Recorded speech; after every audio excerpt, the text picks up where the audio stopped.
Hello friends, एक बार फिर से आप सभी का बहुत बहुत स्वागत है। तो फ्रेंड्स, इस क्लास में हम सॉल्व करने वाले हैं O level web designing M2R5 का पेपर, जो कि जुलाई 2022 का है। और ये हम सेट 2 सॉल्व करने वाले हैं। सेट 1 का वीडियो ऑलरेडी आपके पास पहुंच चुका होगा। आप चाहें तो हमारे चैनल की प्लेलिस्ट में जाके देख सकते हैं। ओ लेवल पेपर सोल्यूशन नाम की हमने एक प्लेलिस्ट बना दी है। तो जुलाई 2022 से नए पेपर पैटर्न की शुरुआत हो चुकी है। हालांकि सिलेबस सेम रहेगा, सिर्फ पेपर पैटर्न चेंज हुआ है। बहुत से बच्चे कंफ्यूज हैं, अभी भी पूछते रहते हैं सर नया सिलेबस क्या है। तो देखिए, 2020 में जो सिलेबस आया था वो लेवल का सेम सिलेबस कंटिन्यू किया गया है। इसका नाम थोड़ा सा चेंज कर दिया गया है। अभी तक रिवीजन 5 था, अभी अगर आप देखेंगे तो रिवीजन 5.1 है। सिलेबस सेम है, सिर्फ पेपर पैटर्न चेंज कर दिया गया। क्योंकि जुलाई 2022 से पहले जो पेपर होता था 40 मार्क्स का MCQ आता था, वो 60 मार्क्स के डिस्क्रिप्टिव क्वेश्चंस आते थे। अभी आपके पेपर में टोटल 100 क्वेश्चंस आ रहे हैं, जो कि हम आगे इस पेपर को सॉल्व करेंगे। तो आपको आई होप आज सारी चीजें क्लियर समझ में आ जाएंगी। तो इस पेपर को हम सॉल्व करेंगे। जिनका भी आगे आने वाले दिनों में एग्जाम है, आप इसको बहुत अच्छी तरीके से देखिए। इससे बेसिक आइडिया मिलेगा किस तरह का पेपर आता है, कैसे क्वेश्चन पूछे जा रहे हैं। तो अगर आप आने वाले दिनों में ओ लेवल की तैयारी कर रहे हैं और आप चाहते हैं कि सिर्फ MCQ के माध्यम से तैयार करके आप अपना एग्जाम क्वालिफाई कर लेंगे, तो बहुत बड़ी मिस्टेक कर रहे हैं। आपको सबसे पहले सिलेबस कंप्लीट करना चाहिए, क्योंकि सिर्फ MCQ के माध्यम से कोई भी तैयारी ओ लेवल के किसी भी पेपर की आप नहीं कर पाएंगे। सिलेबस कंप्लीट करना, फिर आपको प्रैक्टिस करनी, अगर आप एक बार में एग्जाम क्वालिफाई करना चाहते हैं। चलिए शुरुआत करते हैं इस क्लास की और देखते हैं। सबसे पहला क्वेश्चन जो पूछा गया था, CSS का स्थित गुण डिफॉल्ट मान। CSS position property default value is. इस क्वेश्चन का राइट आंसर क्या हो जाएगा? इस क्वेश्चन का राइट आंसर है ऑप्शन सी। बहुत अच्छी तरीके से option D right answer, static. यहां पे ऑप्शन डी करेक्ट आंसर है। तो आप चाहें तो जिनका पेपर हो चुका है आप अपने आंसर भी मैच करा सकते हैं। देखिए, इन्होंने ऑप्शन बी मार्क किया, जबकि गलत है। स्टैटिक इस क्वेश्चन का करेक्ट आंसर हो जाएगा। नेक्स्ट क्वेश्चन है क्वेश्चन नंबर 2, निम्नलिखित में से कौन एक सही CSS सिंटेक्स है? तो इसमें से अगर सही CSS सिंटेक्स की बात करें तो देखिए, जो वेब डिजाइनिंग होता है इसमें CSS सेलेक्टर्स का इस्तेमाल करते हैं, जैसे कि टैग सेलेक्टर या फिर क्लास सेलेक्टर, ID सेलेक्टर। तो ये बेसिकली पूछा गया टैग सेलेक्टर से रिलेटेड। तो जब भी हम टैग सेलेक्टर यूज करते हैं तो ऑप्शन डी इस क्वेश्चन का राइट आंसर हो जाएगा। देखिए ऑप्शन डी, बॉडी फिर कलर। अगर बॉडी का कलर चेंज करना है तो कलर, और यहाँ पे उसकी वैल्यू, या फिर आप कलर का नाम भी लिख सकते हैं। तो ऑप्शन डी क्वेश्चन नंबर 2 का राइट आंसर है। अगला देखिए, एंकर एलिमेंट के निम्नलिखित में से कौन सी प्रॉपर्टी यह दर्शाती है कि उपयोगकर्ता वर्तमान में किसी एलिमेंट पर क्लिक कर रहा है? ये किसके थ्रू आइडेंटिफाई होता है? तो इसके लिए होता है एक हमारे पास active. Option D correct answer हो जाएगा। एक्टिव प्रॉपर्टी या एट्रीब्यूट का इस्तेमाल करेंगे। तो ऑप्शन डी इस क्वेश्चन का राइट आंसर है। हालांकि इन्होंने 1 मार्क किया, जो कि गलत है। अगला क्वेश्चन देखिए, क्वेश्चन नंबर 4, आप सभी पैराग्राफ एलिमेंट को ग्रे रंग में कैसे बदलेंगे? आप सभी पैराग्राफ एलिमेंट्स को ग्रे रंग में कैसे बदलेंगे? तो इसके लिए भी हमें CSS प्रॉपर्टी का इस्तेमाल करना होगा। और इसके लिए कौन सी प्रॉपर्टी यूज करेंगे? पैराग्राफ के लिए P टैग यूज होता है। तो P, और इसके बाद हम ओपन कर देंगे यहाँ पे कलर, और इसके बाद कॉलन, यहाँ पे ग्रे या समथिंग जो भी आप कलर लिखना चाहते हैं, या आप कलर कोड भी डाल सकते हैं। तो इसका राइट आंसर क्या हो जाएगा? ऑप्शन डी देखिए राइट आंसर लिखा गया। ये बिल्कुल सही आंसर है। क्वेश्चन नंबर 5 देखिए, यहाँ पे कंट्रोल प्लस शिफ्ट, ये शिफ्ट का साइन होता है। बहुत से बच्चे इसकी वजह से गलत आंसर दे के आए। Control plus shift plus F सब लाइन टेक्स्ट एडिटर में किसके लिए शॉर्टकट कुंजी है? सब लाइन टेक्स्ट एडिटर भी आपके सिलेबस में दिया गया है। अगर आप हमारे पेड कोर्स के बच्चे हैं तो आपको पता होगा इसके बारे में। हमने ऑलरेडी ये सारी चीज़ें कवर्ड की हुई हैं। और आप में से जो बच्चे हमारे माध्यम से तैयारी करना चाहते हैं, तो ज्ञानXP मोबाइल ऐप पे हमने बहुत ही बेस्ट कोर्स प्रोवाइड किया है। घर बैठे आप बहुत ही मिनिमम कॉस्ट में बहुत अच्छी तैयारी करके अपना एग्जाम क्वालिफाई कर सकते हैं। तो आप ज्ञानXP मोबाइल ऐप से कोर्स ज्वाइन कर सकते हैं। अगर आप इंटरेस्टेड हैं, कोई भी जानकारी चाहिए, तो आप हमारे दिए गए नंबर पर कॉल कर सकते हैं। तो क्वेश्चन नंबर 5 का राइट आंसर हो जाएगा option B, find in files. इन्होंने पहले मार्क किया फिर काट दिया, जो कि सही आंसर था। Find in the files, option B is the right answer. अगला क्वेश्चन देखिए, किसी छवि को टेक्स्ट के साथ घेरने के लिए किस CSS प्रॉपर्टी का उपयोग करना चाहिए? आपके वो लेवल एग्जाम में क्वेश्चन हिंदी और इंग्लिश दोनों लैंग्वेज में आ रहे हैं। तो अगर हम इस क्वेश्चन के राइट आंसर की बात करें तो फ्लूट का इस्तेमाल करते हैं हम लोग। Means option A correct answer है, फ्लूट का इस्तेमाल किया जाता है। देखिए यहाँ पे पेपर का कोड दिया गया है, इससे आप पहचान सकते हैं ये पेपर कब का है और कौन सा सेट है।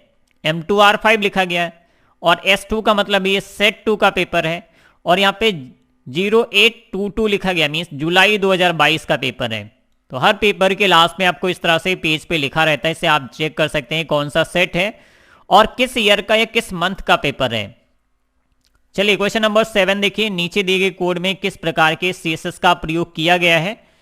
तो यहाँ पे कोड लिखा गया, देखिए P style border colon 2px means 2 pixel solid red border apply किया गया कितने पिक्सल का, 2px का। तो ये किस लिए इस्तेमाल किया जाता है, इनलाइन CSS है। ये क्या है, इनलाइन CSS का इस्तेमाल किया गया। P जो हमारा पैराग्राफ है उसमें बॉर्डर अप्लाई किया गया है। तो जब हम किसी टैग के साथ में यहाँ पे स्टाइल यूज करते हैं तो ये क्या होता है, इनलाइन CSS होता है। तो ऑप्शन सी करेक्ट आंसर है, inline CSS। Okay, next question देखिए, question number 8। Notepad plus plus में चालू पंक्ति को डुप्लीकेट करने के लिए किस शॉर्टकट कुंजी का प्रयोग किया जाता है। मीन जो करंट लाइन होती है, current line in notepad plus plus जिसको आप डुप्लीकेट करना चाहते हैं तो कौन सी शॉर्टकट की का इस्तेमाल करेंगे। ऑप्शन सी करेक्ट आंसर है, Ctrl+D। जो हमारी करंट लाइन होगी वो डुप्लीकेट हो जाएगी, उसका सेम कोड लिख जाएगा नीचे। तो option C is the right answer. अगला क्वेश्चन देखिए, निम्नलिखित में से किसका प्रयोग फोटोशॉप इमेज बनाने और उसमें हेर फेर करने के लिए किया जाता है। निम्नलिखित में से किसका प्रयोग फोटोशॉप इमेज बनाने और उसमें हेर फेर करने के लिए किया जाता है, इनमें से कौन से ऑप्शन का इस्तेमाल किया जाता है। देखिए राइट आंसर हो जाएगा ऑप्शन बी, इन्होंने यहाँ मार्क किया है, ऑप्शन बी बिल्कुल सही है। लेयर्स का इस्तेमाल किया जाता है फोटोशॉप में, तो ऑप्शन बी करेक्ट आंसर है। अगला क्वेश्चन है, वर्ल्ड वाइड वेब का आविष्कार किसने किया। बहुत बार हमने अपनी क्लास में बताया था, टिम बर्नर्स-ली, जिन्होंने वर्ल्ड वाइड वेब का आविष्कार किया था। और HTML प्रोग्रामिंग लैंग्वेज जो है HTML हाइपरटेक्स्ट मार्कअप लैंग्वेज, इसको भी किसने बनाया था, टिम बर्नर्स-ली। नेक्स्ट क्वेश्चन देखिए, दिए गए इमेज टैग में दोहरे उद्धरण चिन्ह के अंदर imp.png, शायद आपको विजिबल ना हो बट यहां पे लिखा गया imp.png का क्या अर्थ है। तो ये क्या है, इसके बारे में पूछा गया है। तो ये वैल्यू होती, वैल्यू पास करते हैं। ऑप्शन सी करेक्ट आंसर है, और वैल्यू। अगला क्वेश्चन देखिए, दस्तावेज मींस डॉक्यूमेंट के जूम स्तर को बढ़ाने के लिए कीबोर्ड शॉर्टकट क्या है। डॉक्यूमेंट के जूम लेवल को अगर आप बढ़ाना चाहते हैं तो इनमें से कौन सी शॉर्टकट की का इस्तेमाल किया जाएगा। राइट आंसर है Ctrl+साइन इस्तेमाल करते हैं, कंट्रोल के साथ में प्लस साइन प्रेस करेंगे। ऑप्शन बी करेक्ट आंसर है। अगला क्वेश्चन है, निम्न में कौन एक ब्राउजर नहीं है। बहुत बेसिक क्वेश्चन पूछा गया था, निम्न में कौन एक ब्राउजर नहीं है। तो माइक्रोसॉफ्ट एड्ज ब्राउजर है, मोजिला फायरफॉक्स ये भी ब्राउजर है, गूगल क्रोम ये भी ब्राउजर है। ऑप्शन बी करेक्ट आंसर है, गूगल मीट दिया गया, ये ब्राउजर नहीं है। हालांकि जुलाई 2022 का पेपर उतना डिफिकल्ट नहीं आया था, इवन हमारे मॉडल पेपर से भी कई सारे सेम टू सेम क्वेश्चंस आए थे। IT टूल का जो हमने मॉडल पेपर दिया था पेड बैच में, उसमें से लगभग 50% से ज़्यादा question same to same exam में पूछे गए थे। तो बहुत अच्छी बात थी, इसी वजह से बहुत से बच्चे हमारे पेड बैच के इस बार फर्स्ट पेपर में S ग्रेड से क्वालिफाई हुए हैं। हालांकि अदर सब्जेक्ट्स की बात करें तो A ग्रेड B ग्रेड से मैक्सिमम बच्चे पास हुए हैं, जो कि बहुत अच्छी बात है। इसमें उनकी खुद की मेहनत शामिल है और इसके साथ साथ हमने उनको बेस्ट कंटेंट भी प्रोवाइड किया था। नेक्स्ट क्वेश्चन देखिए, क्वेश्चन नंबर 14। एंगुलर मॉड्यूल के लिए सही सिंटेक्स कौन सा है। एंगुलर मॉड्यूल्स के लिए सही सिंटेक्स कौन सा है। अगर आप सिर्फ MCQ देख रहे हैं तो आप इस क्वेश्चन का राइट आंसर बिल्कुल कभी नहीं समझ पाएंगे जब तक आपको एंगुलर JS का बेसिक नॉलेज नहीं होगा, जो कि आपके सिलेबस में दिया गया है। तो इस क्वेश्चन का राइट आंसर हो जाएगा ऑप्शन ए, बिल्कुल सही स्टेटमेंट लिखा गया, var variable underscore name angular dot module, और यहाँ पे ऐप नेम डबल कोट्स में लिखते हैं और यहाँ पे इस तरह से ब्रेसेस लगाते हैं आर्गुमेंट की जगह पे। तो ऑप्शन ए बिल्कुल सही सिंटेक्स लिखा गया है एंगुलर JS में मॉड्यूल के लिए। क्वेश्चन नंबर 15 देखिए, HTML5 में निम्नलिखित में से कौन सा वीडियो फॉर्मेट है। इनमें से HTML5 में कौन सा वीडियो फॉर्मेट है। तो इस क्वेश्चन का राइट आंसर हो जाएगा WebM। ऑप्शन बी, ये वीडियो फाइल फॉर्मेट है, means option B correct answer है। नेक्स्ट क्वेश्चन देखिए, नोटपैड प्लस प्लस में खुली हुई सभी फाइलों को कैसे बंद करें। नोटपैड प्लस प्लस क्या है, टेक्स्ट एडिटर है जिसमें हम HTML CSS इन सभी की कोडिंग करते हैं।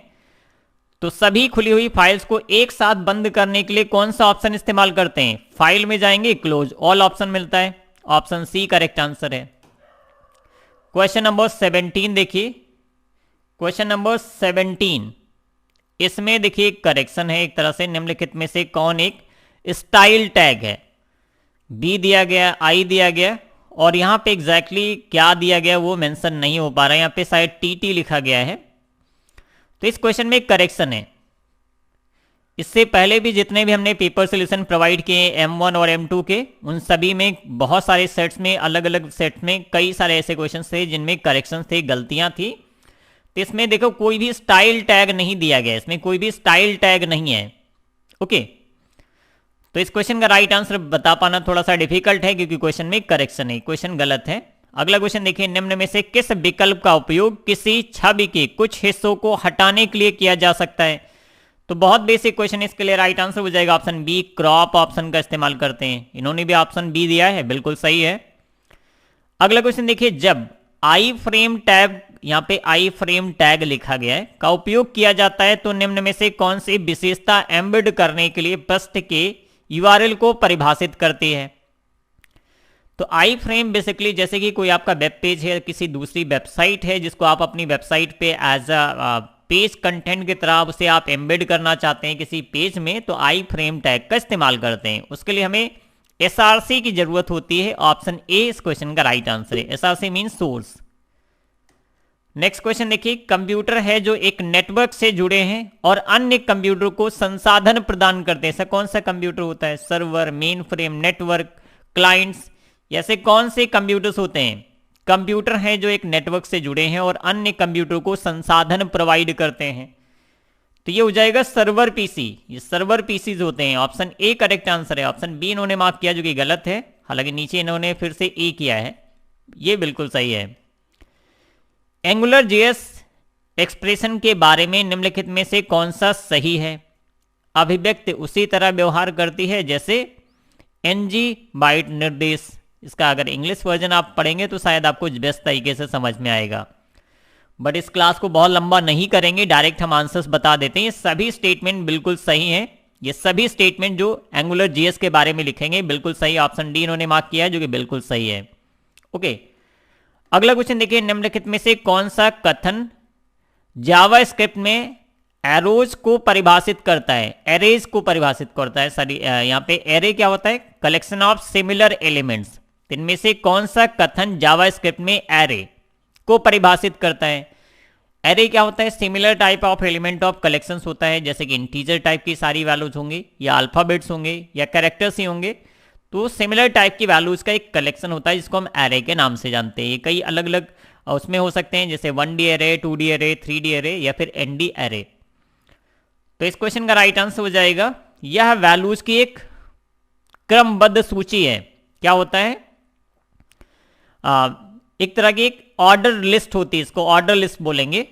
यहां पे इंग्लिश वर्जन देखिए, it is an order list of values, option A, ये ऑर्डर लिस्ट होती है, इसमें हर एक वैल्यू का एक यूनिक इंडेक्स होता है, 0 से हमेशा स्टार्ट होता है, ऑप्शन ए करेक्ट आंसर है। नेक्स्ट क्वेश्चन देखिए, फॉन्ट का फेस सेट करने के लिए निम्नलिखित में से किस प्रॉपर्टी का प्रयोग किया जाता है। फॉन्ट फेस सेट करने के लिए आप इनमें से किसका इस्तेमाल करेंगे, तो फॉन्ट फैमिली का इस्तेमाल किया जाता है। हालांकि इन्होंने पहले ऑप्शन ए करेक्ट किया था जो कि गलत कर दिया, और ऑप्शन ए ही इस क्वेश्चन का राइट आंसर है। नीचे दिए गए डिव टैग कंटेंट स्टेटमेंट में पर विचार करें, यूजर नेम का मान कैसे प्रिंट करेंगे। नीचे दिए गए डिव टैग क्या होता है, ब्लॉग बनाने के लिए हम यूज करते हैं बेसिकली। कंटेंट स्टेटमेंट पर विचार करें, यूजर नेम का मान कैसे प्रिंट करेंगे, तो इसके लिए सही स्टेटमेंट क्या होगा, देखिए यहां पे कोड लिखा गया है, div tag ng.ap angular JS module है ये, और इसके बाद एक पैराग्राफ दिया गया है, input something in the input box. ये मैसेज आएगा जब हम इसको रन करेंगे, और फिर यहाँ पे यूजर नेम एक्सेप्ट किया गया है। तो इस क्वेश्चन के राइट आंसर की बात करें तो ऑप्शन बी, जब भी हमको यहाँ पे एलिमेंट पास करते हैं, जैसे यूजर नेम, कैसे स्टेटमेंट पर विचार करें, यूजर नेम का मान कैसे प्रिंट करेंगे, तो यूजर नेम को हम यहाँ पे हमेशा डबल कर्ली ब्रेसेस में रखते हैं एंगुलर जेएस में, इस तरह से। तो यहाँ पे लिखा गया यूजर नेम, ऑप्शन बी बिल्कुल सही ऑप्शन है। चलिए अगला क्वेश्चन देखिए। क्वेश्चन आपको बहुत इजी नहीं मिलेंगे अगर आपने सिलेबस कंप्लीट नहीं किया, क्योंकि सिर्फ एमसीक्यू के माध्यम से तैयारी करने पे आप कॉन्सेप्ट नहीं सीख पाएंगे, और जब तक आप कॉन्सेप्ट नहीं सीखते हैं कहीं ना कहीं आप बहुत बड़ी गलती कर रहे हैं अगर आप ओ लेवल की तैयारी सिर्फ एमसीक्यू के माध्यम से तैयारी कर रहे हैं। आपको सिलेबस कंप्लीट करना मस्ट है। और दूसरा एक और चीज मैं आप सभी को बता दूं, प्रोग्रामिंग लैंग्वेजेस जैसे कि पाइथन है, वेब डिजाइनिंग है, आईओटी में भी प्रोग्रामिंग लैंग्वेज दी गई है, एम्बेडेड सी प्रोग्रामिंग, ये लैंग्वेजेस अगर आपका कंप्यूटर बैकग्राउंड नहीं है तो आप खुद से किसी भी बुक से रीड करके सीख नहीं पाएंगे जब तक कोई टीचर आपको एक्सप्लेन करके नहीं बताएगा।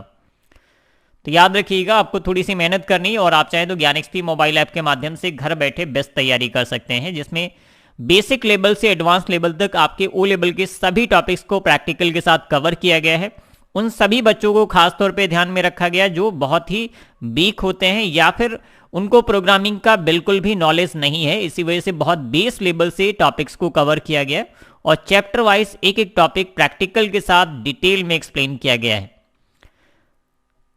अगला क्वेश्चन देखिए, फॉर जनरलाइज कलर करेक्शन, यहां पे करेक्शन की बात कीजिए, विच command adjust the overall combination of colours in an image. तो ये इमेज एडिटिंग से रिलेटेड क्वेश्चन है जो कि आपके वेब डिजाइनिंग के सिलेबस में सबसे लास्ट यूनिट दिया गया है। अगर इस क्वेश्चन के राइट आंसर की बात करें तो ये होता है कलर बैलेंस। कलर बैलेंस का इस्तेमाल किया जाता है, ऑप्शन ए देखिए यहाँ पे, द कलर बैलेंस का इस्तेमाल करते हैं। इन्होंने बी दिया है जो कि गलत है। क्वेश्चन नंबर 26 देखिए, फोटोशॉप का कौन सा फीचर इमेज में हाल ही में हुए बदलाव को ट्रैक करता है। देखिए जो हमें क्वेश्चन पेपर मिला इसकी क्वालिटी थोड़ा सा ब्लर है, तो हम रीड करके दिखा रहे हैं, आपको बता रहे हैं, शायद आपको समझ में आ रहा होगा। फोटोशॉप का कौन सा फीचर इमेज में हाल ही में हुए बदलाव को ट्रैक करता है। ये फीचर क्या होता है, ये होता है हिस्ट्री पैनल, जहां से आपको सभी चेंजेस के हिस्ट्रीज मिल जाएंगे। आप चाहें तो प्रीवियस स्टेज पे भी जा सकते हैं, हिस्ट्री पैनल होता है। कौन किसी तत्व का फॉन्ट कैसे बदल सकता है, कोई किसी तत्व का फॉन्ट कैसे बदल सकता है, ये पूछा गया बेसिकली। तो इस क्वेश्चन का राइट आंसर हो जाएगा ऑप्शन सी, फॉन्ट फैमिली। किसी तत्व मींस एलिमेंट का फॉन्ट कैसे बदल सकता है, ऑप्शन सी, फॉन्ट फैमिली। अगला क्वेश्चन देखिए, एमवीसी में एक मॉडल क्या है। एमवीसी में एक मॉडल क्या है, तो डेटा को बनाए रखने के लिए अपनाई जाने वाली पद्धति का निम्न स्तर, ऑप्शन ए करेक्ट आंसर है। देखिए द लोवेस्ट लेवल मींस निम्न स्तर of the pattern responsible for maintaining data.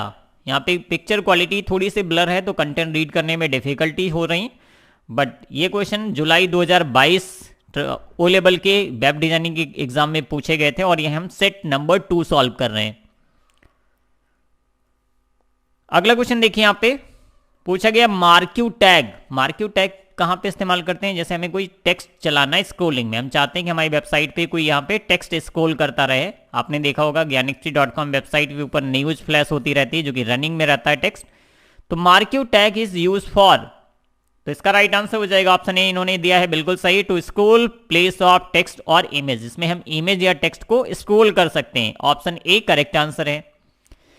HTML page को कैसे पढ़ें और रेंडर करें।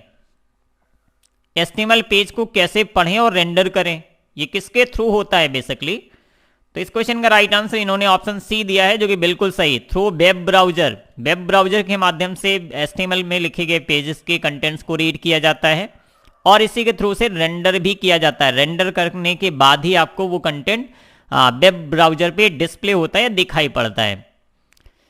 एचटीएमएल टैग में संलग्न है, एचटीएमएल टैग में क्या जुड़ा होता है, ऑप्शन बी देखिए यहाँ पे बिल्कुल सही आंसर दिया गया है। जो एचटीएमएल टैग होते हैं हमेशा ब्रेसेस के अंदर लिखे जाते हैं, जैसे कि बी हो गया, या जो भी टैग आप लिखते हैं इन ब्रेसेस के अंदर लिखते हैं, तो ऑप्शन बी करेक्ट आंसर है। किसी भी वेब पेज से कंप्यूटर सिस्टम में फाइल ट्रांसफर को क्या कहा जाता है, ये तो बहुत बेसिक क्वेश्चन था, तो ऑप्शन सी डाउनलोड कहते हैं इसको। सिस्टम में फाइल प्राप्त करना क्या कहलाता है? डाउनलोड। वेब से कंप्यूटर सिस्टम में फाइल ट्रांसफर करना, किसी वेबसाइट से आप अपने सिस्टम में फाइल लेते हैं तो क्या होता है? डाउनलोड। मीन्स इस क्वेश्चन का राइट आंसर हो जाएगा ऑप्शन सी। इन्होंने ऑप्शन ए दिया है जो कि गलत है।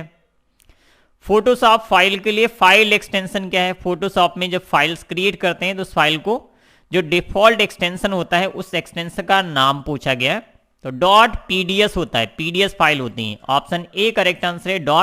.psd, सॉरी बेसिकली हमने psd का एक्सटेंशन होता है, याद रखिएगा, pds बाय मिस्टेक बोल दिया है। css पैडिंग प्रॉपर्टी का उपयोग किस उद्देश्य के लिए किया जाता है? css पैडिंग प्रॉपर्टी क्या होती है? प्रैक्टिकल सेशन की क्लासेस में इस तरह की सारी चीजें मैंने प्रैक्टिकली इंप्लीमेंट करके दिखाया था। मार्जिंग में क्या डिफरेंस होता है, पैडिंग में क्या डिफरेंस होता है, बॉर्डर क्या होता है, कैसे डिजाइन करते हैं, ये सारी चीजें हमने पेड बैच की क्लासेस में प्रैक्टिकली इंप्लीमेंट करके बताया हुआ है। तो इस क्वेश्चन का राइट आंसर हो जाएगा ऑप्शन, देखिए आप ऑप्शन बी, स्पेसिंग होता है। पैडिंग क्या है? स्पेसिंग है। Option B is the correct answer है। एक रंग प्रणाली के रंगों की श्रेणी जिन्हें यह प्रदर्शित या प्रिंट कर सकता है वह है, क्या है, किस नाम से जानते हैं उसको? तो इस क्वेश्चन का राइट आंसर हो जाएगा ऑप्शन बी। ऑप्शन बी इस क्वेश्चन का राइट आंसर है, game out. Option B correct answer हो जाएगा। नेक्स्ट क्वेश्चन देखिए, निम्नलिखित में से कौन, इन्होंने भी ऑप्शन बी दिया है जो कि बिल्कुल सही। निम्नलिखित में से कौन सीएसएस का उपयोग करके एनिमेट करना संभव नहीं है? इनमें से किसका उपयोग, सीएसएस का उपयोग करके एनिमेट करना संभव नहीं है? राइट आंसर हो जाएगा text transform. Option C correct answer है। ऑप्शन बी इन्होंने मार्क किया जो कि गलत है, ऑप्शन सी करेक्ट आंसर है। इमेज पर अपना नाम लिखने के लिए किस टूल का उपयोग किया जाता है? इमेज पर अगर आप अपना नाम लिखना चाहते हैं तो इनमें से कौन से टूल का इस्तेमाल करेंगे? Text tool. टेक्स्ट टूल का इस्तेमाल करेंगे, बॉक्स आएगा उसके अंदर आप अपना नाम टाइप कर सकते हैं। तो ऑप्शन सी करेक्ट आंसर है। निम्न में कौन सा सही है? स्टाइल शीट सामग्री को एक से अधिक प्रकार के डिवाइस के लिए अनुकूलित करने के लिए अनुमति देती है, या सीएसएस एक ऑफलाइन कैश की मदद से वेब एप्लीकेशन को स्थायी रूप से स्टोर कर सकता है, या फिर सीएसएस का उपयोग करके हम ऑफलाइन वेब देख सकते हैं, कैश वेबसाइट के तेज लोडिंग और बेहतर समग्र प्रदर्शन को भी सुनिश्चित करता है। अब इनमें से राइट आंसर क्या है? ऑप्शन डी है, बिल्कुल सही है, ये सभी सही हैं। Option D is the right answer. इन्होंने भी ऑप्शन डी दिया है जो कि बिल्कुल सही है। एचटीएमएल मेटा डेटा निम्न में से किस टैग में मौजूद है? तो मेटा डेटा हम कहां पे रखते हैं? हेड टैग के अंदर। सबसे पहले एचटीएमएल टैग आता है, फिर हेड टैग आता है, और हेड टैग में हम स्क्रिप्ट, मेटा डेटा, टाइटल, इन तीनों टैग्स को रखते हैं। तो ऑप्शन ए करेक्ट आंसर हो जाएगा। हेड टैग के अंदर मेटा डेटा टैग को रखा जाता है। अगला क्वेश्चन है, मास्क लेयर के साथ काम करते समय एक मिटाने वाले प्रभाव के लिए चित्र में हटाने और जोड़ने के लिए किस उपकरण का उपयोग किया जाता है? हटाने और जोड़ने के लिए किस टूल का इस्तेमाल करते हैं? ये क्वेश्चन पूछा गया है फोटोशॉप से रिलेटेड। तो इस क्वेश्चन का राइट आंसर क्या हो जाएगा? ये होता है paint brush. Option B correct answer है, पेंट ब्रश। चलिए अगला क्वेश्चन देखते हैं, क्वेश्चन नंबर 41। इस पेपर का जो पीडीएफ है विथ सोल्यूशन आपको ज्ञानएक्सपी.com वेबसाइट पे मिल जाएगा, तो आप वहां से ले सकते हैं। और अगर आपने हमारे पेड कोर्स को ज्वाइन किया तो वहां पे ऑलरेडी ये सारी चीजें अवेलेबल करा दी गई हैं। और अगर आप जुलाई 2022 के बाद, मीन्स आप जनवरी 2023 में एग्जाम देना चाहते हैं, इसके बाद देना चाहते हैं, किसी भी मंथ में अगर आप इस वीडियो को देख रहे हैं तो आप हमारी ज्ञानएक्सपी मोबाइल ऐप के माध्यम से जुड़िए। आपको लेटेस्ट कंटेंट के साथ में बेस्ट कंटेंट मिलेगा जिसमें प्रैक्टिकल थियरी दोनों चीजें कवर की गई हैं। ये कोर्स आप घर बैठे ज्वाइन कर सकते हैं और घर बैठे ओ लेवल की अच्छी तैयारी कर सकते हैं, वो भी मिनिमम कॉस्ट के साथ। तो क्वेश्चन नंबर 41 देखिए, निम्नलिखित जावास्क्रिप्ट कोड का आउटपुट क्या होगा? यहाँ पे एक जावास्क्रिप्ट कोड लिखा गया है, काफी ब्लर है, शायद आपको समझ में नहीं आएगा। यहाँ पे स्क्रिप्ट है जावास्क्रिप्ट की। यहाँ पे एक वेरिएबल ए बनाया गया है, document gate element by ID demo, input लेने के लिए। फिर यहाँ पे स्क्रिप्ट को बंद कर दिया गया है। तो अब अगर हम इस कोड को या स्क्रिप्ट को रन करते हैं तो हमें आउटपुट क्या मिलेगा? इसमें हमें आउटपुट क्या मिलेगा? ऐसा कुछ बेसिकली इस क्वेश्चन में पूछा गया। तो NaN आएगा। ऑप्शन डी इस क्वेश्चन का करेक्ट आंसर है। ऑप्शन डी इस क्वेश्चन का करेक्ट आंसर है। चलिए नेक्स्ट क्वेश्चन की तरफ बढ़ेंगे। निम्नलिखित में से किसे त्रुटि नहीं माना जाता है?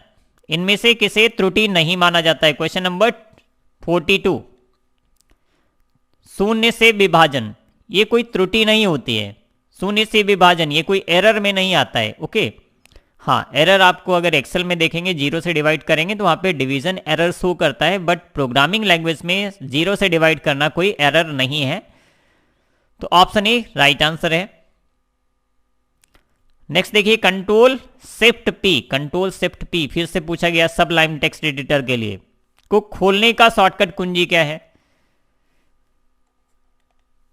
तो इस क्वेश्चन के राइट आंसर की बात करें तो इसमें इस क्वेश्चन का राइट आंसर हो जाएगा कमांड प्रॉम्प्ट ओपन करने की शॉर्टकट की है। अगर आप सम लाइन टेक्स्ट एडिटर में कमांड प्रॉम्प्ट ओपन करना चाहते हैं तो कंट्रोल से पी प्रेस करना होगा। ऑप्शन बी करेक्ट आंसर है।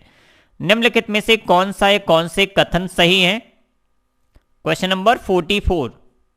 ओके, एक आईपी पते में 4 बाइट या फिर 32 बिट्स होते हैं। इनमें से प्रत्येक 0 से 255 तक की गिनती हो सकती है। ईमेल ब्राउज करने या भेजने के लिए कंप्यूटर को निर्देश एक आईपी पता आवश्यक है, या फिर प्रत्येक कंप्यूटर के लिए आईपी पता हमेशा अननोन होना चाहिए, मीन्स एक यूनिक एड्रेस होना चाहिए। तो आप बताइए इस क्वेश्चन का राइट आंसर क्या है? क्या ये सभी स्टेटमेंट सही हैं? जी हाँ।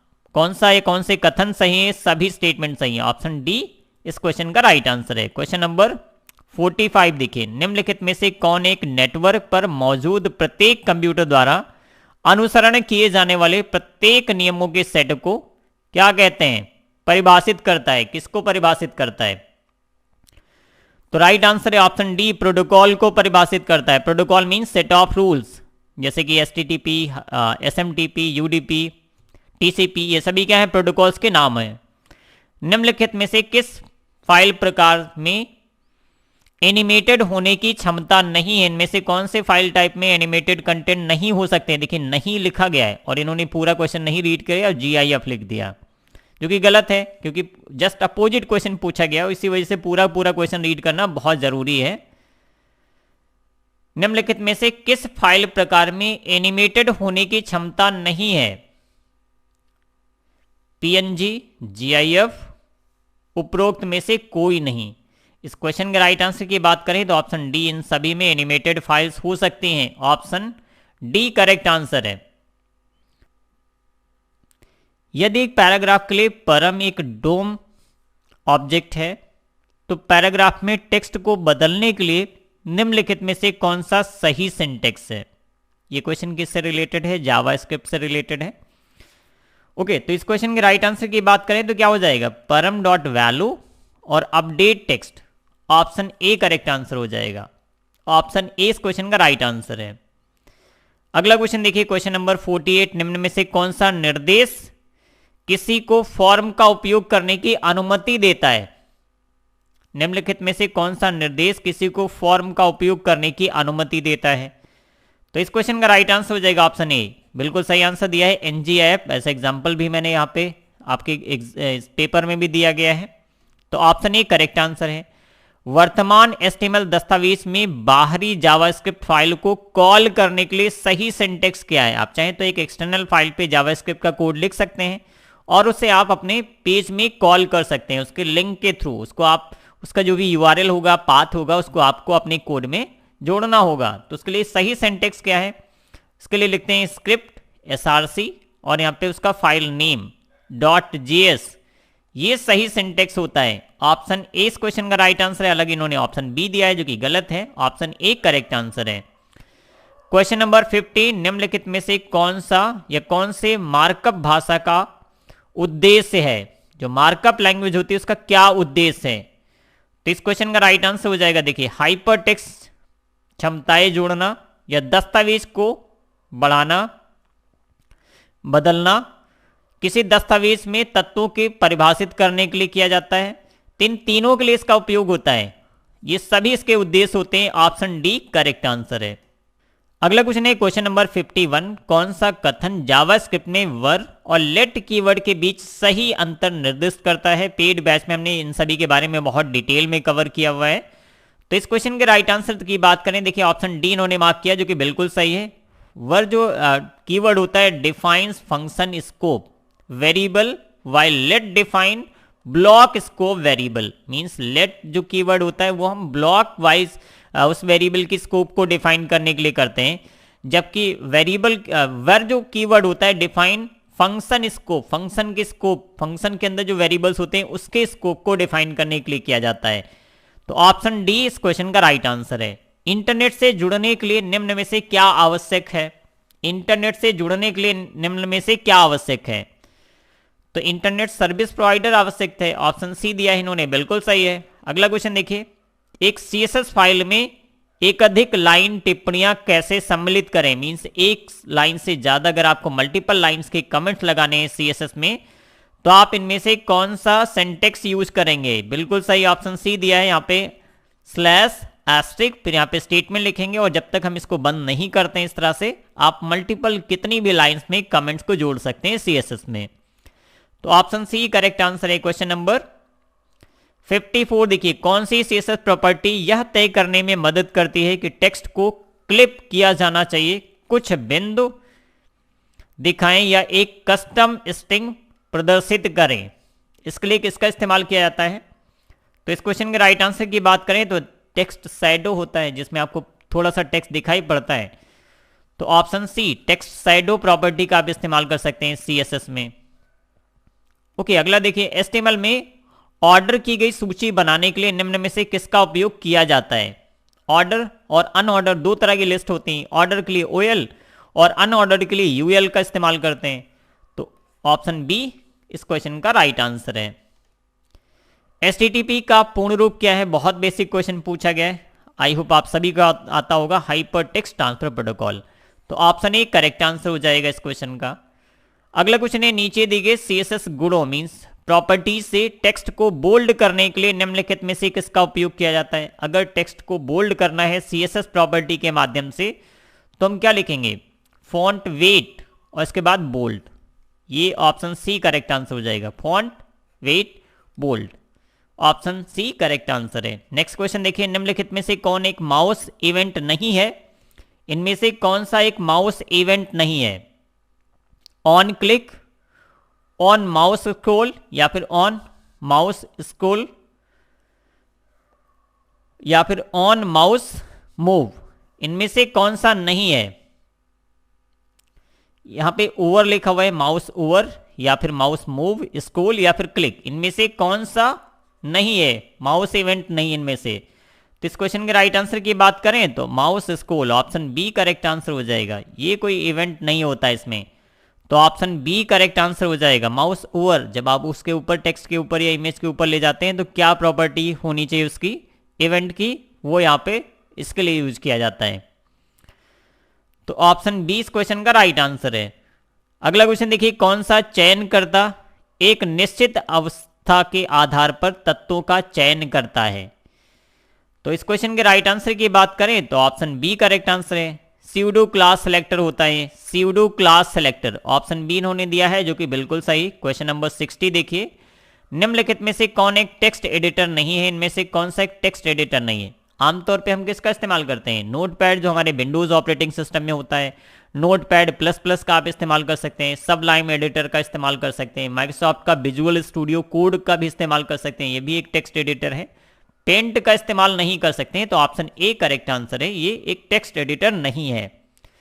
चलिए क्वेश्चन नंबर 61 देखिए, सीएसएस स्टाइल या कोड का उपयोग करके सभी हाइपरलिंक को, अंडरलाइन को कैसे हटाया जा सकता है? हाइपरलिंक जब भी हम लगाते हैं कहीं पे तो ऑटोमेटिक उस टेक्स्ट के नीचे वो ब्लू कलर का हो जाता है, उसके नीचे एक अंडरलाइन आ जाती है। तो इसके लिए आपको क्या करना होगा, कौन सी प्रॉपर्टी यूज करते हैं? ये सारी चीजें मैंने प्रैक्टिकली इंप्लीमेंट करके दिखाई अपने पेड कोर्स में। तो इसके लिए होता है डेकोरेशन आपको नन करना पड़ेगा। इसमें जो ए होता है ये इस्तेमाल करते हैं हम किसके लिए? ये टैग होता है हाइपरलिंक ऐड करने के लिए। तो जब हम सीएसएस स्टाइल्स का क्रिएट करेंगे तो इसमें ए जो टैग सेलेक्टर होता है इसमें हम टेक्स्ट क्या करेंगे? टेक्स्ट और इसके बाद डेकोरेशन, डेकोरेशन लास्ट में हम क्या कर देंगे? नन, नन कर देंगे। तो वहां पे आपको जो अंडरलाइन दिखता है वो नहीं दिखेगा, डेकोरेशन नन हो जाएगी तो आपको अंडरलाइन नहीं दिखेगा। ऑप्शन सी करेक्ट आंसर है। देखिए ए टेक्स्ट डेकोरेशन और यहाँ पे कॉलन के बाद में लिखा गया नन, तो ऑप्शन सी करेक्ट आंसर हो जाएगा। नेक्स्ट क्वेश्चन देखिए 62, जावास्क्रिप्ट में स्काई इज ब्लू लिखने का सही सिंटेक्स, अगर आपको स्काई इज ब्लू लिखना है या फिर मैसेज प्रिंट करना है तो इनमें से कौन सा सही सिंटेक्स होगा। डॉक्यूमेंट डॉट राइट फंक्शन का हम इस्तेमाल करते हैं और डबल कोट्स में हम क्या करेंगे, मैसेज डाल देंगे। तो यहाँ पे डॉक्यूमेंट डॉट राइट फंक्शन होता है जो कि मैसेज को डिस्प्ले करता है, चाहे वो स्काई इज ब्लू हो या फिर स्काई इज ब्लैक हो या कोई भी हो मैसेज आप इस तरह से लिखेंगे। ऑप्शन बी इस क्वेश्चन का राइट आंसर है। क्वेश्चन नंबर 63, निम्नलिखित में जावास्क्रिप्ट कोड का आउटपुट क्या होगा। इस बार एग्जाम में जावास्क्रिप्ट से भी बहुत सारे क्वेश्चन पूछे गए क्योंकि आपके सिलेबस में बहुत सारा सिलेबस दिया गया जो कि जावास्क्रिप्ट से रिलेटेड है। मेनली आपके पूरे सिलेबस में HTML, CSS, जावास्क्रिप्ट और एंगुलर JS इस पे बेस सबसे ज़्यादा टॉपिक्स हैं। क्वेश्चन नंबर 63 देखिए, ये पूरा कोड लिखा गया है, ये जावास्क्रिप्ट का कोड है। स्क्रिप्ट यहाँ से स्टार्ट हो रही है, एक वेरिएबल है JS नाम का जिसमें 10 स्टोर किया गया है। इसके बाद देखिए JS, इसमें यहाँ पे JS, इसको हम थोड़ा सा क्लियर लिख देते हैं JS, इसके बाद एस्ट्रिक लगाया गया, इक्वल 5 लिखा गया। इसको दो तरह से लिखा जा सकता है। JS में देखिए पहले से 10 है, तो अगर हम JS इक्वल JS एस्ट्रिक 5 ये कर देंगे तो JS में 5 है और यहाँ पे भी 5 है, मल्टीप्लाई कर देंगे। देखिए यहाँ पे 10 था बेसिकली, JS में क्या है 10, तो अब JS की वैल्यू क्या हो जाएगी, 10 इंटू 5 मीन्स 50, तो ऑप्शन डी करेक्ट आंसर है। ऑप्शन डी राइट आंसर हो जाएगा। 64 देखिए क्वेश्चन नंबर 64, किसी छवि के चारों ओर गुलाबी बॉर्डर बनाने के लिए किस CSS विशेषता या प्रॉपर्टी का उपयोग किया जाना चाहिए। तो इसके लिए किसका इस्तेमाल करते हैं, CSS में कौन सी प्रॉपर्टी होती है जो किसी इमेज के चारों ओर बॉर्डर लगा सकते हैं। तो यहाँ पे देखिए बॉर्डर लाइन या बॉर्डर स्टाइल या बॉर्डर कलर, इन तीनों में से किसका उपयोग करेंगे। राइट आंसर हो जाएगा बॉर्डर स्टाइल और बॉर्डर कलर। बॉर्डर स्टाइल भी लगानी है और बॉर्डर कलर भी लगाना होगा, डॉटेड लगाना है क्योंकि यहाँ पे गुलाबी डॉटेड लिखा गया, तो ये डॉटेड किस में आ जाएगा, स्टाइल में आ जाएगा। कैसी स्टाइल होनी चाहिए, लाइन, डॉटेड और गुलाबी उसका कलर हो जाएगा। तो डी सेकंड और थर्ड इन दोनों का इस्तेमाल करेंगे, सेकंड और थर्ड, तो ऑप्शन डी करेक्ट आंसर हो जाएगा। नेक्स्ट क्वेश्चन देखिए, निम्नलिखित मामले में क्या होगा। यहां पे देखिए क्या है, ये टैग सेलेक्टर इस्तेमाल किया गया H1, मींस जितनी भी आपके पेज में H1 हेडिंग्स होंगे उस पर ये फॉर्मेट अप्लाई हो जाएगा। तो इस क्वेश्चन के राइट आंसर की बात करें, इस क्वेश्चन का राइट आंसर देखिए यहाँ पे only font style italic work. यहाँ पे देखिए सब कुछ काम नहीं करेगा, टेक्स्ट डेकोरेशन अंडरलाइन लिखा गया है, लेकिन यहाँ पे कई सारे करेक्शंस हैं, कुछ गलतियां हैं।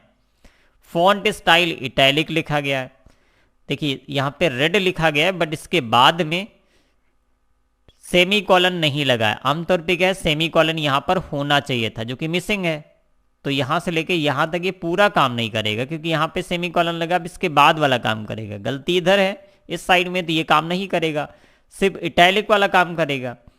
तो only font style italic works, option D correct answer. इन्होंने बी मार्क किया, सी डी सभी मार्क कर दिए लगभग, बट डी इस क्वेश्चन का करेक्ट आंसर है। निम्नलिखित में से कौन सी मार्कअप भाषा HTML पर आधारित है। इसके बारे में भी मैंने बहुत डिटेल में बताया था अपनी क्लासेस में, जो हम रिवीजन क्लासेस कर रहे थे एग्जाम से पहले, उसमें इसके बारे में बहुत डिटेल में बताया था। तो ऑप्शन बी राइट आंसर हो जाएगा, XML। नेक्स्ट क्वेश्चन देखिए, क्वेश्चन नंबर 67 CSS में इसका इंग्लिश वर्जन नीचे रीड करते हैं। Which of the following is true for pseudo class in CSS। Pseudo class के बारे में पूछा गया, तो इस क्वेश्चन का राइट आंसर की बात करें तो राइट आंसर हो जाएगा ऑप्शन डी। इन्होंने बिल्कुल सही मार्क किया है। Are use to define special state of an element. Element के स्पेशल स्टेट को डिफाइन करने के लिए स्यूडो क्लास का इस्तेमाल किया जाता है। निम्न में से कौन सा सही है, यह भी क्वेश्चन काफी इंटरेस्टिंग है। BR टैग का उपयोग ब्लैक लाइन के लिए किया जाता है। तालिकाओं मीन्स टेक्स्ट में हेडर सेल डिफॉल्ट रूप से केंद्रित होता है और डेटा सेल दाईं ओर संरेखित होते हैं। डेटा सेल बनाने के लिए टीआर का उपयोग किया जाता है, टीडी टैग होता है। इनपुट टैग में कम से कम 4 एट्रीब्यूट होने चाहिए। कौन सा सही है? इस क्वेश्चन के राइट आंसर की बात करें तो इस क्वेश्चन का राइट आंसर हो जाएगा ऑप्शन ए, बीआर टैग का उपयोग ब्लैंक लाइन के लिए किया जाता है। बीआर टैग लगाते हैं ना, उससे लाइन चेंज हो जाती है, तो ये ब्लैंक लाइन के लिए होता है बीआर। ये स्टेटमेंट सही है, बाकी सभी गलत हैं। नेक्स्ट क्वेश्चन देखिए, निम्नलिखित में से कौन से कथन सत्य हैं? वेब डिजाइन को केवल रूप रंग के बारे में ही नहीं बल्कि उपयोगकर्ता इंटरफेस के बारे में भी चिंतित होना चाहिए जो वेब डिजाइनर होता है। वेब डिजाइन में उपयोगिता बहुत महत्वपूर्ण है। तो अब इन दोनों में से कौन सा स्टेटमेंट सही है? दोनों सही हैं या फिर कोई एक? तो ये दोनों सही हैं, ऑप्शन सी, पहला और दूसरा ये दोनों सत्य हैं, बिल्कुल सही स्टेटमेंट है, ऑप्शन सी करेक्ट आंसर हो जाएगा। नेक्स्ट क्वेश्चन देखिए 70, क्वेश्चन नंबर 70, बाहरी स्टाइल शीट को संदर्भित करने के लिए उचित एचटीएमएल सिंटैक्स क्या है? अगर आपने स्टाइल शीट बाहर बना रखी है, सीएसएस की एक एक्सटर्नल, देखिए सीएसएस की प्रॉपर्टी को हम 3 तरह से यूज कर सकते हैं, इनलाइन, या फिर हम इनलाइन भी यूज कर सकते हैं, या फिर हम इनसाइड यूज कर सकते हैं, या फिर एक्सटर्नल यूज कर सकते हैं। इंटरनल, इनलाइन और एक्सटर्नल 3 तरह की होती हैं, इंटरनल, एक्सटर्नल और इनलाइन। जैसे पी टैग में अप्लाई करना है तो इनलाइन का इस्तेमाल करेंगे। तो यहाँ पे बाहरी मीन्स एक्सटर्नल की बात की जा रही है। एक्सटर्नल मीन्स किसी एक फाइल पे हम सीएसएस स्टाइल बना देंगे, उसको हम अपने वेब पेज में अगर यूज करना चाहते हैं तो उसके पाथ को यूज कर लेते हैं। बट उस पाथ को जब लिखते हैं तो उसका सही सिंटैक्स क्या होगा, यही पूछा गया इस क्वेश्चन में। तो इसके लिए होता है लिंक रेल, इस तरीके से लिखेंगे, इक्वल, और फिर यहाँ पे पाथ वगैरह देना होता है पूरा। तो ऑप्शन सी देखिए यहाँ पे बिल्कुल सही है, ये स्टेटमेंट बिल्कुल सही लिखा गया है। और ये उस स्टाइल शीट का नाम है, या पाथ यहाँ पे आप देंगे, यहाँ पे डायरेक्ट नाम दिया गया। अगर सेम डायरेक्टरी होगी तो सिर्फ नाम से काम चलेगा, बट अगर डायरेक्टरी चेंज है, आपने किसी अदर लोकेशन पे सेव करके रखा है, अपने प्रोजेक्ट से बाहर रखा है, तो उसका proper path with file name extension यहाँ पे होना मस्ट है। तो ऑप्शन सी करेक्ट आंसर है। निम्नलिखित में से कौन सा एक्सप्रेशन सही है? इनमें से कौन सा एक्सप्रेशन सही है? तो इस टाइप का क्वेश्चन एक और भी पूछा गया आपकी क्लास में, तो इसको डबल इन्वर्टेड इसमें कर्ली ब्रेसेस में लिखा जाता है। ऑप्शन डी इन्होंने मार्क किया जो कि गलत, जबकि ये सही है। यहाँ पे इस तरह से square bracket curly braces use किए गए इस जगह पे। आपको शायद ये पिक्चर ब्लर है तो आपको प्रॉपर नहीं दिख रहा होगा, ऐसे स्क्वायर ब्रैकेट यूज किया गया और इसमें कर्ली ब्रेसेस का इस्तेमाल यहाँ पे किया गया। तो ऑप्शन डी करेक्ट आंसर है। सीएसएस में इमेज पुनरावृत्ति को नियंत्रित करने के लिए सही विकल्प क्या है? जैसे आपने बैकग्राउंड में कोई इमेज इंसर्ट की और उसका साइज आपके पेज साइज से कम है, तो क्या होता है, मल्टीपल इमेजेस आपको पेज पे कवर्ड करने के लिए दिखती हैं। तो अगर आप उनकी डुप्लीकेसी रोकना चाहते हैं कि एक ही इमेज दिखे, भले उसका साइज छोटा हो, तो आप इनमें से कौन सी प्रॉपर्टी यूज करेंगे सीएसएस की? तो इसके लिए होता है H1, जैसे हेडिंग के साथ में बैकग्राउंड अप्लाई करना है, बैकग्राउंड रिपीट नन, एक प्रॉपर्टी होती है बैकग्राउंड रिपीट, और यहाँ पे नन कर देना है। या कितने बार रिपीट करना है वो नंबर लिख सकते हैं। अगर नहीं रिपीट करना चाहते हैं तो आप नन लिखेंगे। मींस ऑप्शन बी इस क्वेश्चन का करेक्ट आंसर है। क्वेश्चन नंबर 73 देखिए, निम्नलिखित में से किसका उपयोग एक विशिष्ट नियम को लागू करने के लिए किया जाता है और इसे सीएसएस में कभी भी ओवरराइड नहीं किया जा सकता है? ऑप्शन सी इस क्वेश्चन का बिल्कुल सही आंसर है। चलिए नेक्स्ट क्वेश्चन की तरफ बढ़ेंगे। निम्नलिखित में से किस उद्देश्य या उद्देश्यों के लिए जावास्क्रिप्ट को डिजाइन किया गया है? किसके लिए जावास्क्रिप्ट कोड को डिजाइन किया गया है, या जितनी भी स्क्रिप्टिंग लैंग्वेज है उसको किस लिए डिजाइन किया गया? ताकि हम डायनेमिक वेब पेज बना सकें। 2 तरह की वेबसाइट्स होते हैं, स्टैटिक और डायनेमिक। तो डायरेक्ट अगर हम इस क्वेश्चन के राइट आंसर की बात करें तो देखिए ऑप्शन डी करेक्ट आंसर है। जावा एचटीएमएल पृष्ठों में अंतर क्रियाशीलता जोड़ने के लिए मीन्स क्या करेंगे, इंटरेक्टिव, उस पेज को इंटरेक्टिव बनाने के लिए हम जावास्क्रिप्ट का इस्तेमाल करते हैं। ऑप्शन डी करेक्ट आंसर है। इन्होंने भी ऑप्शन डी दिया है जो कि बिल्कुल सही है। अब देखिए अगला क्वेश्चन, कौन सी सीएसएस प्रॉपर्टी छवि मीन्स इमेज की स्पष्टता को निर्दिष्ट करती है? इस क्वेश्चन का राइट आंसर क्या हो जाएगा? ओपेसिटी, जितना आप बढ़ाते जाएंगे उतनी क्वालिटी आपको बेस्ट दिखेगी। ओपेसिटी अगर आप कम कर देंगे तो इमेज की क्वालिटी डाउन होती जाएगी। तो ऑप्शन डी करेक्ट आंसर है। नेक्स्ट क्वेश्चन, क्वेश्चन नंबर 77, निम्नलिखित में से कौन इंटरनेट पर सर्च इंजन का उदाहरण है? बहुत बेसिक क्वेश्चन है, आई होप आप सभी जानते होंगे। ऑप्शन बी गूगल एक सर्च इंजन है। क्वेश्चन नंबर 78 देखिए यहां पे, सीएसएस में कलर और ब्लैक, कलर ब्लैक को किसके रूप में जाना जाता है? इसको किसके रूप में जाना जाता है? ये डिक्लेरेशन है। जब भी हम कोई सेलेक्टर यूज करेंगे सीएसएस प्रॉपर्टी में तो ये डिक्लेरेशन होता है, कलर कॉलन ब्लैक, ये डिक्लेरेशन है, means option B correct answer है। अगला क्वेश्चन देखिए, किसी एलिमेंट के स्टाइल को परिभाषित करने के लिए किस सीएसएस सेलेक्टर का उपयोग किया जाता है? किसी एलिमेंट के स्टाइल को परिभाषित करने के लिए किस सीएसएस सेलेक्टर का उपयोग किया जाता है? तो इस क्वेश्चन का राइट आंसर हो जाएगा आईडी सेलेक्टर का इस्तेमाल करते हैं। ID selector, class selector, tag selector, okay. तो ऑप्शन ए यहाँ पे आईडी सेलेक्टर का इस्तेमाल करते हैं। बाकी जो मैंने बताया वो सभी टाइप्स होते हैं सेलेक्टर्स के। निम्नलिखित ट्रांजिशन में 4S क्या वर्णन करता है? अब यहाँ पे 4S क्या क्या मतलब है? तो इस क्वेश्चन का राइट आंसर हो जाएगा option C duration. 4S means 4 second, जो 4S लिखा गया मीन्स 4 सेकेंड उसकी ड्यूरेशन रहेगी। ट्रांजिशन कितने सेकंड के लिए दिखेगा? 4 सेकंड्स। एंगुलर जेएस एक है, एंगुलर जेएस एक क्या है? जावास्क्रिप्ट फ्रेमवर्क है। एंगुलर जेएस क्या है? जावास्क्रिप्ट का एक फ्रेमवर्क, मींस ऑप्शन सी इन्होंने दिया है, ये बिल्कुल सही आंसर दिया इन्होंने। अगला क्वेश्चन है, निम्नलिखित कोड कौन सा कोड सबसे कार्यक्षम है? मींस इसमें से कौन सा कोड बेस्ट है या इफिशिएंट है, मोस्ट इफिशिएंट इनमें से कौन सा कोड है? कोड लिखा गया है, इसको हमने पूरा अच्छी तरीके से एक एक चीजें रन करके प्रॉपरली चेक करके तब मैंने यहाँ पे आंसर निकाल के आपको दिया है। तो क्वेश्चन थोड़ा सा जो पिक्चर क्वालिटी है बहुत ज़्यादा ब्लर है, इसको शायद आपको स्क्रीन पे रीड में नहीं आ रहा होगा, तो इसकी पीडीएफ हम अपने gyanxp.com वेबसाइट पे शेयर करेंगे। और अगर आप हमारे पेड बैच के स्टूडेंट्स हैं तो ऑलरेडी आपको ये सारी चीज़ें मिल चुकी हैं। तो डायरेक्ट हम इस क्वेश्चन के राइट आंसर की बात करेंगे। कोड 1, कोड 1 सबसे ज़्यादा एफिशिएंट कोड है। देखिए काम एक ही है, बट यहाँ पे जो कोड 1 लिखा गया है ये कोड 1 है, कोड 2 यहाँ पे है, तो कोड 1 सबसे ज़्यादा एफिशिएंट है। देखिए कोड वो सबसे ज़्यादा एफिशिएंट होता है जिसमें कम से कम लाइंस में स्टेटमेंट लिखे जाते हैं, उसमें इटरेशन कम से कम हो, वो कोड सबसे ज़्यादा एफिशिएंट माना जाता है। तो पहला वाला बिल्कुल सही है, ऑप्शन ए राइट आंसर है। नेक्स्ट क्वेश्चन देखिए, क्वेश्चन नंबर 83।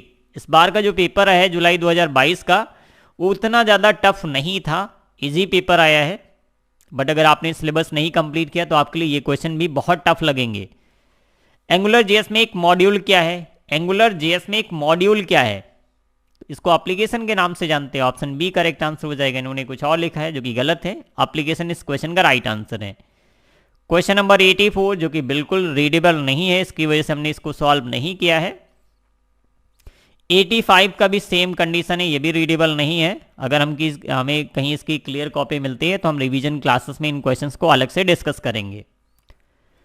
86 देखिए, स्थित कोड को संदर्भित कोड के संदर्भ में निम्नलिखित में से कौन सा विकल्प गलत है? इनमें से कौन सा विकल्प गलत है? 200 ओके, बैड रिक्वेस्ट, या फिर 304 नॉट फाउंड, 301 मूव्ड परमानेंटली। ये क्या होते हैं? इंटरनेट पे ब्राउजर्स पे आपको जो एरर मैसेज देखते हैं उससे रिलेटेड ये क्वेश्चन पूछा गया है। तो इस क्वेश्चन का राइट आंसर हो जाएगा ऑप्शन बी 304 नॉट फाउंड। ये क्वेश्चन का राइट आंसर है 304 नॉट फाउंड,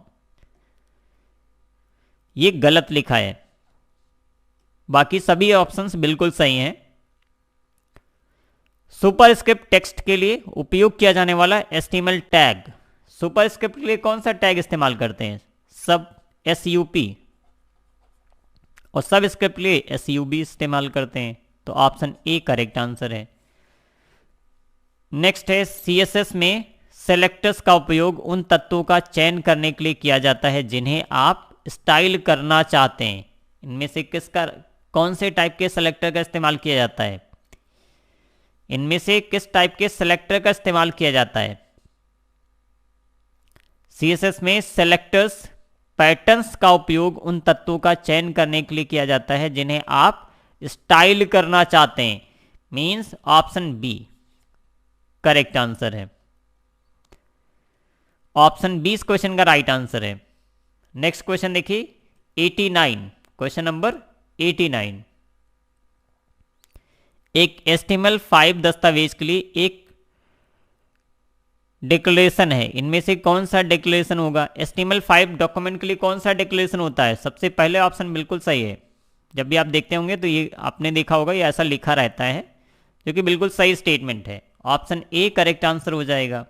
अगला क्वेश्चन देखिए,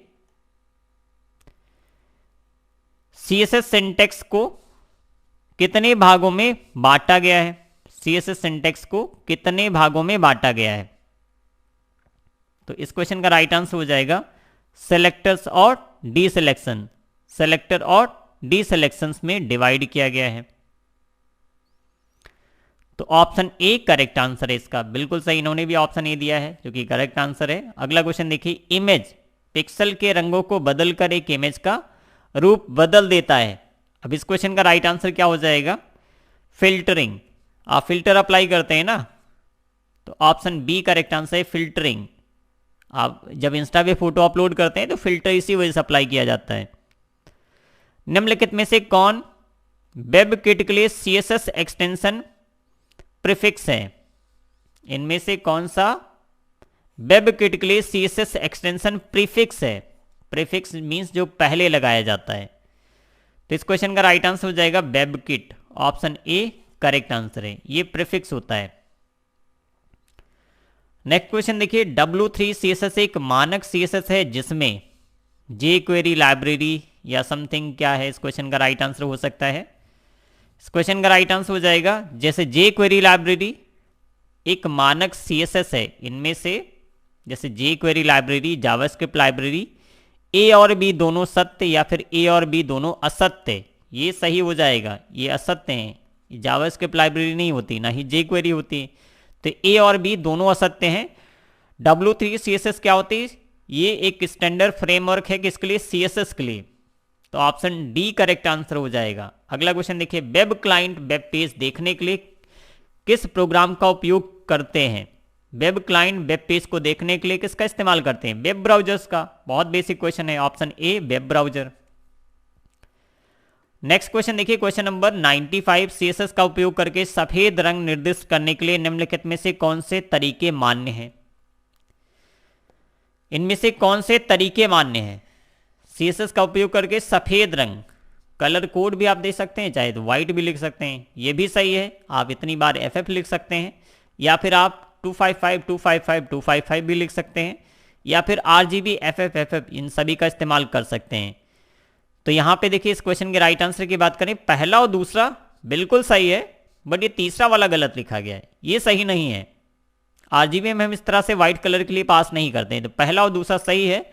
तो ऑप्शन डी देखिए, पहला और दूसरा कौन से तरीके मान्य है, ये पूछा गया था, पहला दूसरा सही है, ऑप्शन डी करेक्ट आंसर हो जाएगा। अगला क्वेश्चन देखिए 96। इंटरनेट की उत्पत्ति की अवधारणा कहाँ से हुई?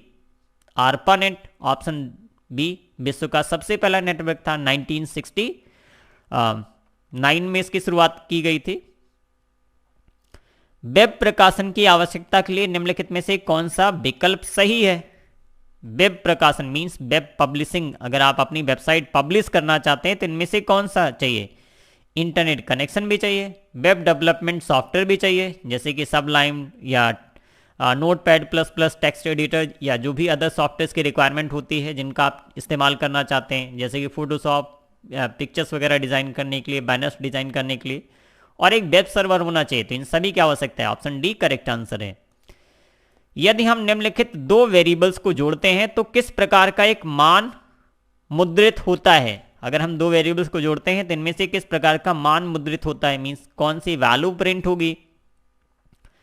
तो ये देखिए, एक कैरेक्टर वैल्यू है, क्योंकि यहाँ पे 10 को डबल कोट्स में लिखा गया है तो कैरेक्टर हो जाएगा, और यहाँ पे वेरिएबल बी 50 लिखा गया है जो कि एक इंटीजर वैल्यू है। बट जब आप प्रिंट करेंगे तो क्या मिलेगा यहाँ पे, इसको अगर हम प्रिंट करते हैं, यदि हम दो वेरिएबल को जोड़ते हैं तो किस प्रकार का मान मुद्रित होगा, ये कैरेक्टर है, ये तो ऐड होगा नहीं 50 के साथ, तो आपको किस टाइप की वैल्यू मिलेगी, मीन्स इस क्वेश्चन का राइट आंसर हो जाएगा। देखो ये इसके साथ में अगर ऐड करेंगे तो एक टेक्स्ट है और दूसरा इंटीजर वैल्यू है, इन दोनों को अगर ऐड कर देंगे तो ये पूरा टेक्स्ट में कन्वर्ट हो जाएगा। तो ये 10 कुछ इस तरह से आएगा, 1050 पूरा एक तरीके से पूरा टेक्स्ट बन जाएगा, टेक्स्ट आपको मिलेगा। तो 98 का हो जाएगा बी करेक्ट आंसर है, आपको टेक्स्ट मिलेगा, यहाँ पे इंटीजर नहीं मिलेगा। W3 CSS निम्न में से कौन से बॉर्डर क्लास प्रोवाइड नहीं करता है, इनमें से कौन सा बॉर्डर क्लास प्रोवाइड नहीं करता है, जो CSS W3 CSS फ्रेमवर्क है इसमें से कौन सा बॉर्डर क्लास प्रोवाइड नहीं करता है। हालांकि आप W3 CSS में बहुत अच्छे अच्छे बॉर्डर्स बना सकते हैं, बहुत सारी क्लासेस अवेलेबल हैं। तो यहाँ पे देखिए ऑप्शन डी इन्होंने मार्क किया जो कि बिल्कुल सही है। ये गटर W3 बॉर्डर गटर, ये आप इसमें ये स्टाइल नहीं होता है, ये क्लास नहीं है, ऑप्शन डी करेक्ट आंसर है। अगला क्वेश्चन है, कौन सी CSS प्रॉपर्टी निर्दिष्ट करती है कि कैसे एक वीडियो या एक छवि मीन्स इमेज को उसके सामग्री बॉक्स में फिट करने के लिए आकार दिया जाता है। ऑप्शन सी मार्क किया है ऑब्जेक्ट फिट, ये बिल्कुल सही आंसर दिया है, ऑप्शन सी इस क्वेश्चन का करेक्ट आंसर है। तो इस क्लास में हम डिस्कस कर रहे थे जुलाई 2022 का वेब डिजाइनिंग का पेपर M2R5 इसका कोड है, और ये सेट 2 था जिसको हम डिस्कस कर रहे थे। सेट 1 का पहली सोल्यूशन अपलोड किया जा सकता है, तो आप जाके प्लेलिस्ट में चेक कर सकते हैं। तो ये जुलाई 2022 का पेपर था, और आने वाले दिनों में जिनका भी पेपर है, आप इस पेपर के माध्यम से आइडिया ले सकते हैं कि किस तरह का पेपर पूछा जा रहा है। बट आप सिर्फ इसके माध्यम से सोचते हैं कि हम कुछ मॉडल पेपर सॉल्व कर लेंगे और एग्जाम देने चले जाएंगे, तो अब पेपर पैटर्न चेंज हो गया, आपके लिए बहुत डिफिकल्ट हो जाएगा, क्योंकि यहाँ पे कोई भी आंसर अगर गलत होता है तो उसके लिए आपको 0 मार्क्स मिलेंगे। पहले क्या था, डिस्क्रिप्टिव क्वेश्चंस में अगर कुछ थोड़ा बहुत आपने लिख दिया उल्टा सीधा, अगर एग्जामिनर को समझ में आया या जल्दबाजी में कई बार नंबर मिल जाते थे। बट अभी क्या है, OMR सीट पे एग्जाम होना है, कंप्यूटराइज कॉपी आपकी टेस्ट होगी, चेक होगी, तो उस केस में अगर गलत है तो गलत, सही है तो सही। तो इसको आप कैसे सही करेंगे, सही तरीका यह है कि आपको सबसे पहले सिलेबस कंप्लीट करना है। अगर आप चाहते हैं कि बहुत कम समय में अच्छी तैयारी कर लेंगे MCQ के माध्यम से, तो आप गलत हैं।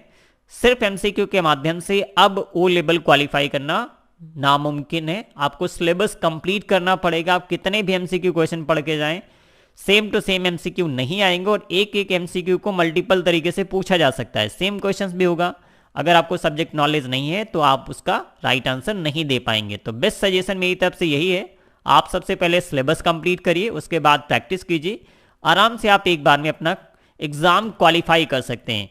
और आप चाहें तो ज्ञान XP मोबाइल ऐप के माध्यम से घर बैठे कंप्लीट तैयारी कर सकते हैं, बेसिक लेवल से, जिसमें प्रैक्टिकल थियरी हर एक चीज़ कवर की गई है, बहुत सारी चीज़ें बताई गई वहाँ पे। और अगर आप अपने मोबाइल फ़ोन्स पे कैसे प्रोग्रामिंग करने हैं, या फिर आप IoT के प्रोग्राम्स को कैसे कर सकते हैं घर बैठे अपने मोबाइल्स पे, लैपटॉप पे, डेस्कटॉप पे, तो ये सारी चीज़ें बहुत बेसिक लेवल से एडवांस लेवल तक 1 by 1 topic wise, chapter wise पूरा कंप्लीट कोर्स अवेलेबल करा दिया है मैंने ज्ञान XP मोबाइल ऐप पे। आप यहाँ पे ज्वाइन कीजिए। इस बारे में कोई भी जानकारी चाहिए तो आप हमारे दिए गए नंबर्स पे कॉल कर सकते हैं 8174843342। तो उम्मीद है आज की क्लास पसंद आई होगी, और बाकी अदर पेपर सोल्यूशंस के वीडियोस भी आप हमारे चैनल की प्लेलिस्ट से देख सकते हैं। तो मिलते हैं नेक्स्ट क्लास में, तब तक के लिए bye bye, thank you for watching.